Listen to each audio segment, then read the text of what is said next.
Here we go. Good morning, good afternoon, maybe even good evening. Welcome to the Growth Talk with Glenn, where we explore the fascinating journeys of leaders who are not just reaching but exceeding their business and personal growth goals.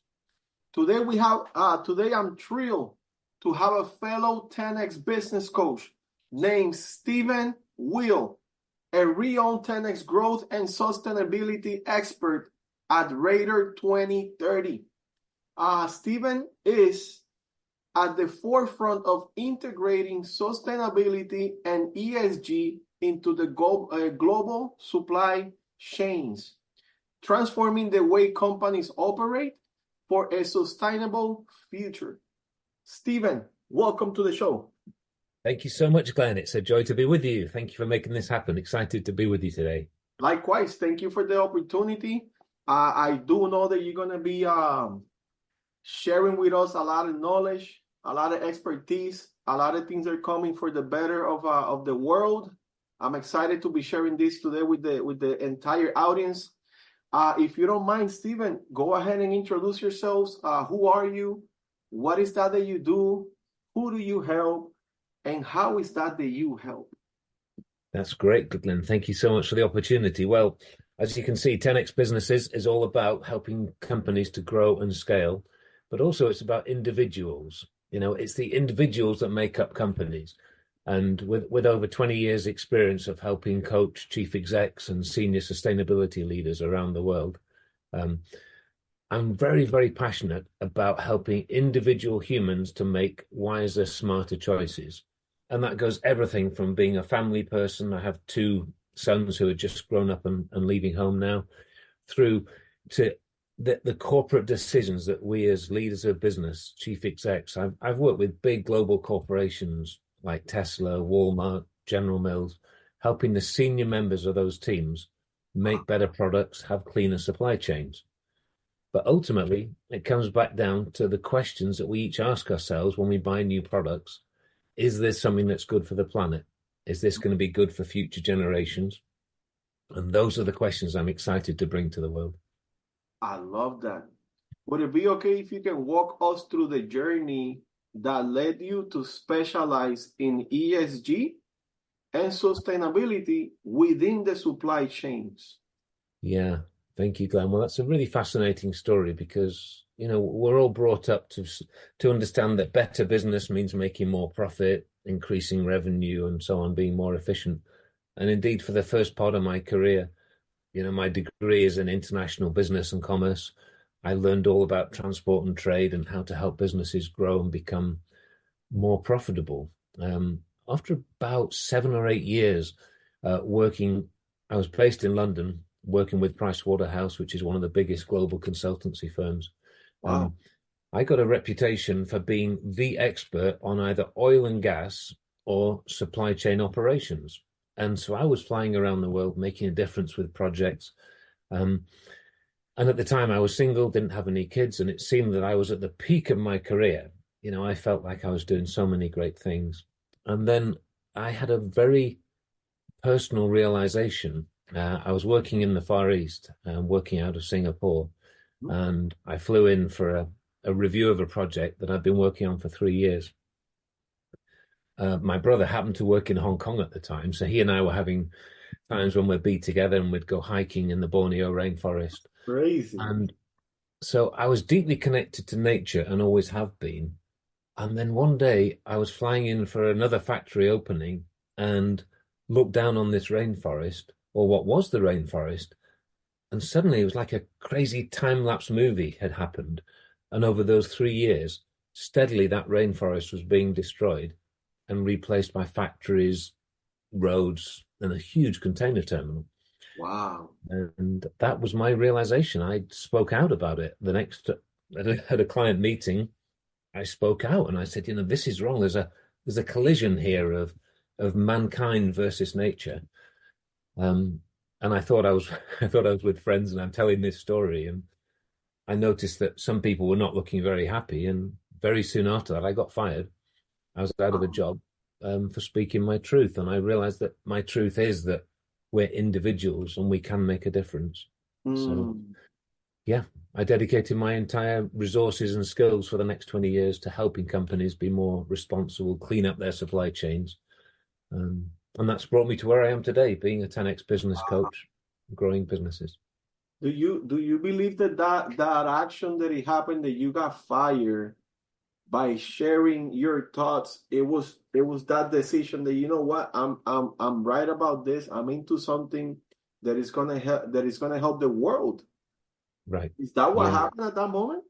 that's right. Well, it was the early 2000s. It was 2002. My older son was born in 2002, and I'm like, this is not the legacy that I want to leave for the world. Sure, I'm making a great salary and I'm making a big difference and helping these companies grow, but there must be something we can do that has a longer term future to it. Wow. And so, yeah, my son's now 22, and he and my younger son, who's 19, they totally drive my mission to help thousands of companies clean up their supply chain. And the exciting thing is, Glenn, it's possible to make more money and be responsible because consumers actually want to buy products that are good for the planet. So if you can clean up your supply chain, you can actually get a stronger brand. And that's a book that I'm going to publish in June called Stronger Brand, Cleaner Planet. It's going to help companies do this. So yeah, that's my mission. What an impact. And you said it, like the end users, customers, they want to buy good products, organic, that is good not only for them, but also for the ecosystem, but they're not necessarily available. Exactly. Mm. Yeah. And because there's an issue around cheap, there's that great thing. You can either have it cheap, fast, or good. Pick two because you can't have all three. You can have it cheap and fast, but it won't be good. You can have it good, but it won't be cheap. So, Love that. that's the thing. And that's the challenge that engineers and corporate execs are now working on. And with innovation and new products and getting away from fossil fuels, there's some amazing innovation come. I'm not sure if you've experienced the trend in the leather industry. Leather's an example. A lot of people like to buy fashion items in leather. And of course, that comes from animal hides, and animals are in order to raise the animals, the rainforests get destroyed. But there's a new way of using mushroom roots, mycelium, which basically grow Everywhere. without even daylight. You can grow huge amounts of mycelium, and there's a lot of leather products now being made out of mushroom roots. Interesting. I could go on about this. It's exciting things, but there's Paris fashion shows now with leather products that you could not tell were not made from animal products. They are made out of mycelium. So, that's impressive. And Adidas have a range of shoes that are made out of mycelium. So yeah, great companies doing good things in the world. That's amazing.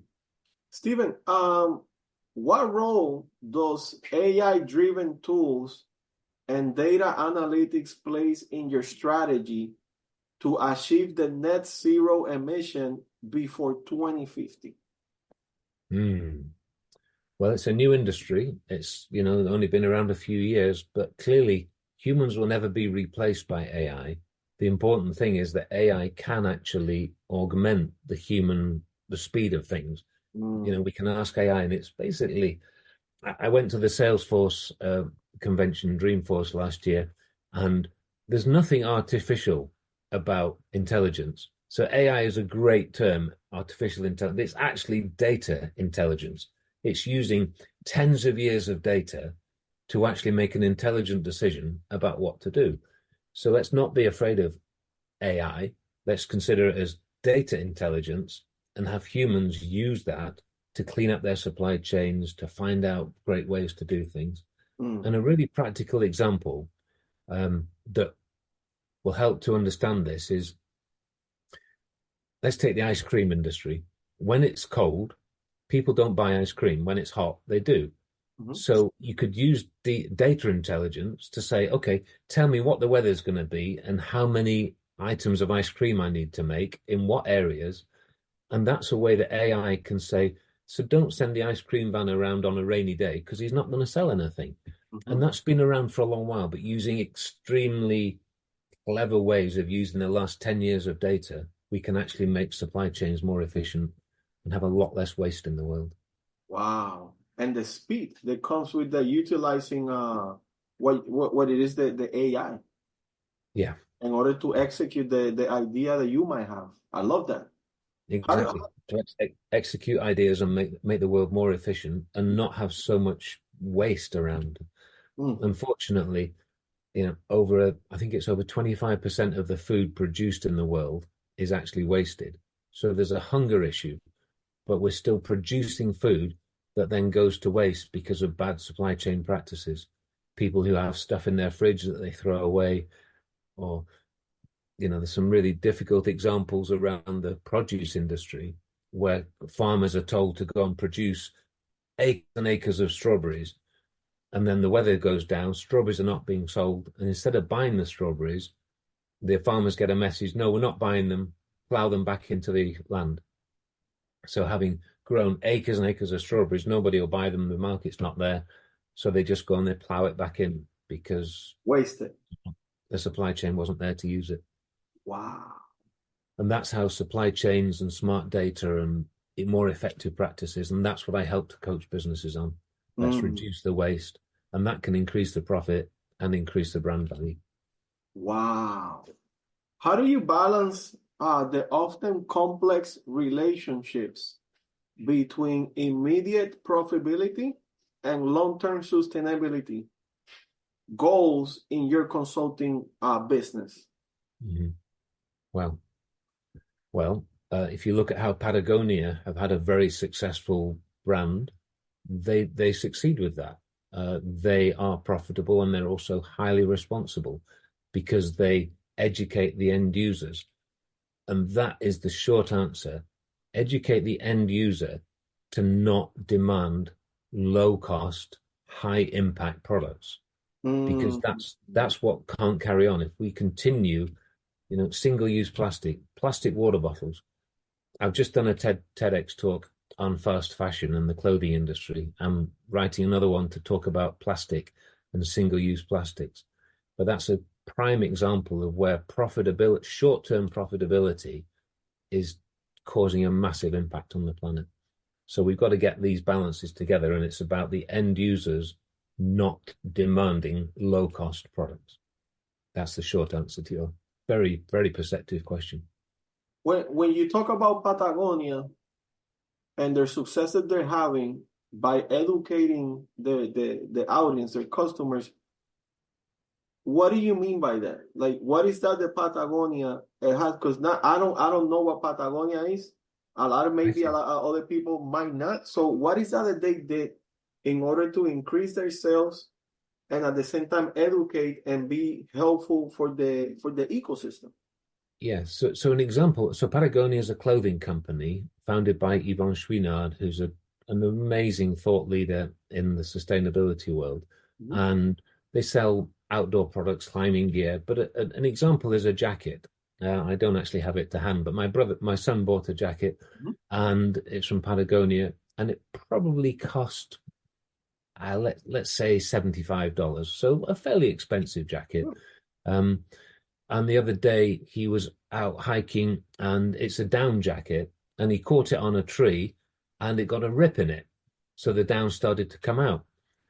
And if it had been bought from someone like a cheaper brand, the answer is, oh, it's not working now. So Patagonia, you take it back to the store. They say, thank you very much. They write you a ticket. They repair it. About a week later, come and collect your jacket. It goes in. This jacket's good as new. For the lifetime of the jacket, they will continue to repair it and make sure it works as a jacket. And Because that that's reduces the waste. exactly because otherwise that jacket would have either gone to a thrift store, in which case it would have been thrown away because it was ripped, or Wow. he would have bought another $25 jacket, And which throw wouldn't that be one as in the good. garbage. Yeah. So Wow. that jacket's going to last him at least 10 years. So a $75 investment, it will be pretty much a lifetime investment, Exactly. Yeah. and it And people, reduces the waste at the same time. exactly. And it's Wow. profitable for them because they know that people will go to Patagonia because they get repeat customers and they have an efficient way of making it happen. So Wow. Way to keep customers for life. Exactly. It's a lifetime decision. Exactly. And that's how we can all 10x our businesses, by thinking about the bigger picture. How are Mm. we giving value? What do we need to do so that customers will keep coming back to our brand, and we can also be profitable? And that's the superpower that I have, is looking at the big picture of the business and using a 10-step process to make sure that you're getting the right thing in each area of your supply chain. Wow, that's impressive. That's the first time I hear something like that about a clothing company. Yeah. Stephen, would it be possible if you can share like a case study where your strategic approaches have transformed a company operational framework? Sure. Let me think of so there's a couple of large ones that are very exciting that I could tell you about, but let me think of a medium-sized company. So I had a client who's in the food and drink industry. They turn over about $45 million. They have 3 factories, a couple of warehouses, and their issue was that their transportation was only ever half full, because they were not making good use of the transportation, and they had a lot of packaging waste at the back end of their factory. So we used the framework that's on the Radar 2030 website. Very simple 10 questions to look at where the major areas of waste are. And through that, we then developed a radar chart that actually shows them what are the possibilities to improve each area of the business. Possibilities of cost reduction, waste reduction, and energy efficiency. Those are the 3 key areas that every chief exec or chief financial officer needs to know to increase the profitability. We went through, we ended up putting solar panels on the roof of the factory, which reduced the energy waste. We put a water recycling system, and they were using a lot of water in their factory. And so these were initial investments, but there's grant funding available to do it. So they got grants for both of those projects. And the waste, we went back to their suppliers who were sending them packaging in 3 or 4 layers, and actually said to their suppliers, we do not need all this packaging, which actually reduced the cost. They were paying less for their raw materials because it was costing the suppliers less to package it. Wow. Overall, they increased profitability by about 18% within year 1, and they got grant funding, so the project paid for itself, and it was a very successful project. Wow. What was the end product after, like, the end results after the 1 year before you started it? Like, where were they? You implemented your systems, and by the year, it increased about 18%, like you mentioned. When you put a number to that, what did that look like? So it gave them 2 major benefits, Glenn. One was that they were able to tell their customers, which were Trader Joe's and some of the big Walmart, some of the big food retailers, look, we've cleaned up our supply chain, and we know that we have 0 waste, we have minimum packaging, we have green sources of electricity, and we have a crystal globe tool that they could use as the benchmark. So when they told the customers that, they became A-list suppliers, which means that they were on the preferred list of suppliers. And it also meant that they could be more price competitive, because they were making this increased profit. They could share some of that with their end users. So they were actually able to reduce prices on 3 of their key brands, which increased their market share. So it was a win-win all round. That's impressive. That's impressive, Stephen. Yeah. Wow. If you could instantly solve one major challenge in global sustainability practices today, what would that be and why? Okay, I'll get my magic wand out, Glenn. The challenge that I would like to solve is reducing the energy use of the global community in order to be able to satisfy it with just green reusable electricity. One of the big claims by the oil campaign is there's not enough solar, wind, and wave power, so therefore we have to keep drilling for oil. That's because we keep using more and more energy every year. So the first thing we've got to do is to reduce our energy use, become more efficient, at the same time as transitioning to clean energy supplies, because ourselves and our children and future generations need to breathe the air that exists. It's not being cleaned as much because the rainforests are being reduced. So my second magic wand is to stop destroying the rainforests, which involves food choices, but we'll get to that in a moment. So we need to get our energy use under control. So simple things like thermostats in warehouses and cinemas and shopping complexes. Often you go into a building and you need to put layers of clothing on because the AC is set so cold. Things like that can make a massive difference. Get solar panels on the roofs of all factories and all big open spaces, so we're capturing the sunlight. And with those two, we could make a big difference to the amount of CO2 that's being produced. Wow. Clean. So stop messing the air up. And secondly, clean the air better by stopping deforestation. And the three causes of deforestation are food consumption. So we're clear felling forests to grow soy and other plants for cattle, packaging and clothing. There we go. Those are my two wishes for the future, Glenn. Thank you for that great question. No, thank you for sharing that, because we don't know what we don't know. Right? Yeah. We living through a life of what we have available. We get to create our own life now, but like you mentioned, without the oxygen being clean for the future, what is that we're gonna do? Right. And I see it all the time. I mean, construction is massively right now. Yeah. And all these rainforests and spaces, they have been destroyed rapidly. Yeah. I think it'd be really important, Glenn, for the audience to not feel that this is someone else's problem. So we talk about these big issues, but it's fundamentally driven by individual consumer choices. So we can think about, what are we buying? When we go to the shopping mall, are we pushing our cart round and throw, 3 for the price of 1? Sure, I'll have 3. Are we thinking about, do I actually need this? So the question is, do I need it? Is there an eco-friendly way I can get it? So maybe reuse or borrow it, or just not have it, use a second-hand one, reuse something I've already got. So particularly with water bottles, could I have a reusable water bottle on my desk? There's many ways to do it. And the third thing is, what's the waste at the end of its life? If I do say, give me a straw and a plastic cup, I'm going to throw it away. There's no such place as away. It's going to either go into landfill or it'll float in the ocean. There's no such place as away. So think about need, eco-friendly, and waste every time we're going to buy something. And that will make a difference to what the factories are producing and so on. Wow. I feel like I'm ranting and raving a bit here, but thank you so much for hearing me.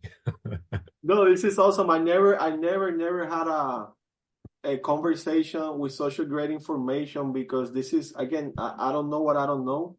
Yeah. And I believe that awareness, like you mentioned right now, to be aware of the way that you make decisions when you're purchasing and what type of products are you purchasing for the ecosystem, that's deep. Let me ask you, how has your personal philosophy and lifestyle been influenced by your deep drive into sustainability and ESG? Well, I feel very blessed to have grown up in the north of England, where I was very close to nature. I grew up in a very rural place, and I'm now blessed to live in the redwoods of California, in the mountains above Santa Cruz. So my personal philosophy is that we're all very, very close to nature. When we're born and when we die, we come from nature and we go back to nature. Mm-hmm. So my personal philosophy of trying to keep myself grounded and to be a very holistic person helps me to deeply believe in sustainability and ESG in everything that I do. I'm very blessed to drive an electric car. I have solar panels on my roof. I try very hard not to use air travel. I try not to fly anywhere. I go on the train if I'm going down to LA.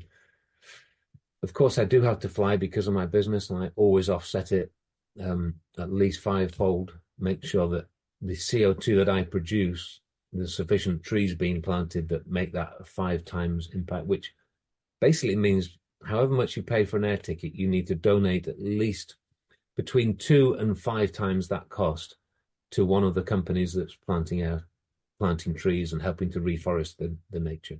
And there's places on our website for finding those companies.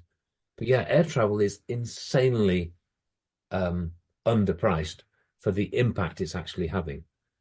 And that's another example where people say, oh, great, I'm going to go watch the football game. It's only $100 to fly to Las Vegas. Or I want to go gambling with my friends. I'm going to go to Vegas for the weekend. It's only $200. It's not $200. It's $1,000 of impact. But because the total cost of polluting the oceans and polluting the air is not being accounted for. Wow. So please, audience, keep listening. Don't be afraid of this. Just do the research, understand the impact we're each having. And eventually, engineering again, innovation's happening. We will have hydrogen-powered planes. We will have other ways of traveling that don't impact the planet. But right now, air travel's a huge impact, so try not to do it. Wow. Stephen, if you were in a position that somebody will give you a voice, a mic, to be able to speak to everybody in the world, what recommendation, I don't want to say advice, but what recommendation will you lead that one talk, that opportunity that if it's presented? Thank you, Glenn. Yeah. It would be back to the 7 generations thinking. Think about what's not happening in my life and not my children's life and not the life of their children's children. But if we think from a 7-generation perspective, is what I'm doing today a responsible act? And that's a huge thing to think about, but just take it into the small things that you do each day. Do I really need to buy this thing? When I take the plastic cup from Starbucks, couldn't I have brought my own reusable water bottle? You know, I have 2 water bottles here on my desk, and I've shown you one of them. I have this other big one that's full of fresh water. Mm-hmm. What can we do that means that we're having a smaller impact on the planet? And start talking to your friends about it, because it's at community level that things are going to change. Waiting for the big corporations to change is to either change or have regulations is not going to happen quick enough.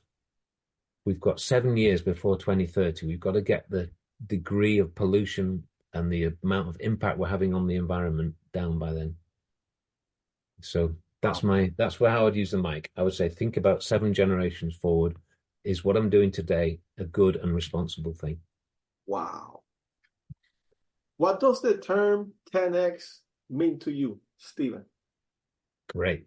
I love the 10X. 10X is such a great thing. I'm so proud to be part of the team, and it means having a 10X quality of life. So 10 to the power of 10, you know, the multiplication by being part of a community and having connections and using community and connections to make a difference.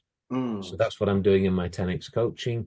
I'm using the power of the knowledge from Grant Cardone and the amazing material that we all have access to through Grant's brilliance to help sales teams grow, and using it to help in the coaching world to help people get connected to what's their own personal mission, and then to 10X that forward. Because that's how we can make a better future for ourselves, our families, and future generations. I love that.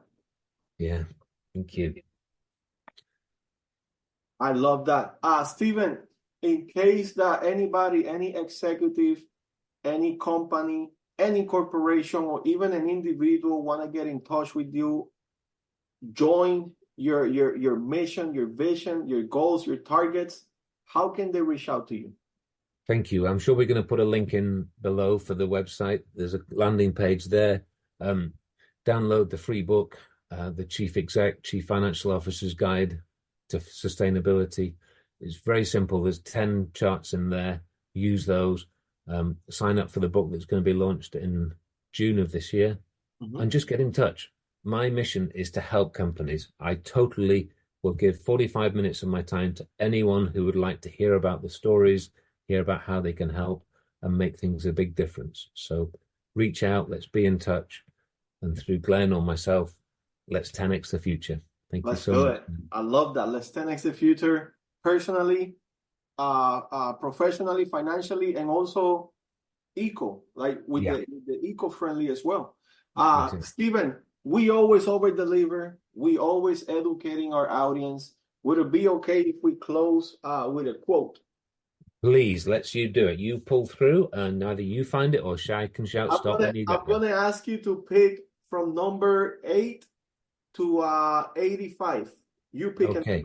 The number is 77 today. Please, let's have number 77 for 7 generations. Yes. Let's see what we got for 77. Oh, I love this. Keep showing up long after your competitors have given up. Absolutely. Let's do that. Let's keep showing up in the best way we can to I make a love that. brighter, better future for everybody. I'm looking forward to help anyone who wants any help. Thank you so much, Glenn. I What a love great that. conversation. Stephen, thank you for your time, your knowledge, your expertise, the insights. Always wishing you the best of success, health, and wealth. And let's make the world a better place and also help others become the best version of themselves. Let's Let's go. 10x it. Thank you. Thank you so much, Glenn. Oh.